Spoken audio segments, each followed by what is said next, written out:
यो, स्वागत आपका अपने YouTube channel GK by Jitendra Khichar. आज हम अपने इस वीडियो में कक्षा 12 राजनीतिक विज्ञान विषय के मॉडल पेपर के बारे में चर्चा करेंगे, जो आपके अर्धवार्षिक परीक्षा 2024-25 के लिए काफ़ी महत्वपूर्ण है। आपकी अर्धवार्षिक परीक्षा राजनीतिक विज्ञान विषय का पेपर है, वो 23 सितंबर को होने वाला है, 23 दिसंबर को होने वाला है। उसके लिए ये पेपर काफ़ी महत्वपूर्ण है। सबसे पहले बात करते हैं हम खंड ए। खंड ए में वस्तुनिष्ठ जो प्रश्न है, उन वस्तुनिष्ठ प्रश्नों के बारे में हम चर्चा करेंगे। सबसे पहले सोवियत संघ के अंतिम राष्ट्रपति कौन थे? क्वेश्चन नंबर 2, सार्क की स्थापना कब की गई? उसके बाद में क्वेश्चन नंबर 3, इनमें से खुले द्वार की नीति किसने अपनाई थी? तो खुले द्वार की नीति किसने अपनाई थी? चीन ने खुले द्वार की नीति अपनाई थी। उसके बाद में क्वेश्चन नंबर, निम्नलिखित में से खतरे का नया स्रोत कौन सा है? तो वर्तमान में खतरे का नया स्रोत है, ये सभी है। निर्धनता भी है, आतंकवाद भी है, शरणार्थी समस्या भी है। वैश्वीकरण के बारे में कौन सा कथन सही है? वैश्वीकरण सिर्फ आर्थिक परिघटना है। वैश्वीकरण की शुरुआत सन 1991 में हुई थी। वैश्वीकरण व पश्चिमीकरण समान है। वैश्वीकरण एक बहुआयामी परिघटना है।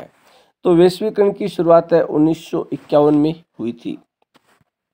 उसके बाद में क्वेश्चन नंबर 2, भारतीय जनसंघ के संस्थापक कौन थे? भारतीय जनसंघ के संस्थापक श्यामा प्रसाद मुखर्जी थे। प्रथम पंचवर्षीय योजना में किस पर ध्यान दिया गया था? तो कृषि पर ध्यान दिया गया था।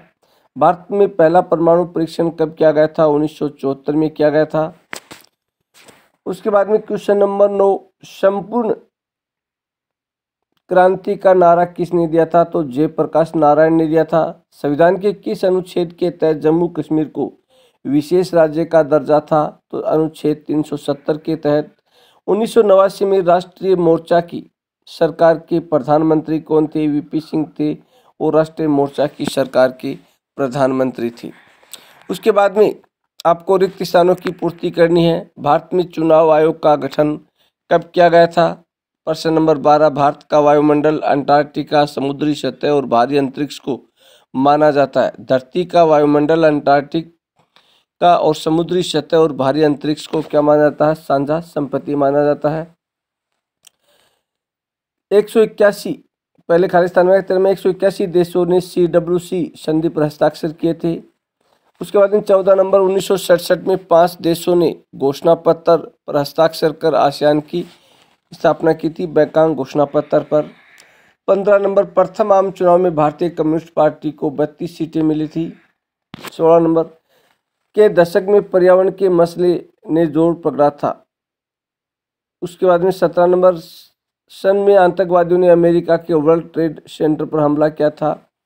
उसके बाद में 2001 में विश्व व्यापार संगठन में शामिल हो गया था। उसके बाद में आपको अति लघुतात्मक प्रश्न है, 11 प्रश्न है। प्रत्येक प्रश्न का आपको एक पंक्ति में उत्तर देना है। 19 नंबर, बर्लिन की दीवार कब खड़ी की गई थी? 20 नंबर, सन 1971 में आम चुनाव में कांग्रेस ने कौन सा नारा दिया था? प्रश्न नंबर 21, आसियान की स्थापना का उद्देश्य क्या था? प्रश्न नंबर 22 है, प्रिवी पर्स से क्या से है? प्रश्न नंबर 23 है, सार्क का पूरा नाम लिखिए। प्रश्न नंबर 24 है, सिंधु जल संधि कब व किन के मध्य हुई थी? सिंधु जल संधि कब व किन के मध्य हुई थी? प्रश्न नंबर 25, एमनेस्टी इंटरनेशनल क्या है? प्रश्न नंबर 26, वैश्वीकरण से क्या से है? प्रश्न नंबर 27, सुरक्षा के पारंपरिक धारणा के 2 रूप कौन से है? प्रश्न नंबर 28, कांग्रेस प्रणाली का क्या अर्थ है? प्रश्न नंबर 29, प्रथम पृथ्वी सम्मेलन कहाँ आयोजित किया गया था? इनमें कितने देशों ने भाग लिया था? प्रश्न नंबर 30 यानी खंड ब में प्रत्येक प्रश्न आपका 1.5 नंबर का, कुल 14 प्रश्न है। प्रश्न नंबर 30 है, भारत व पाकिस्तान के बीच तनाव के 2 कारण लिखिए।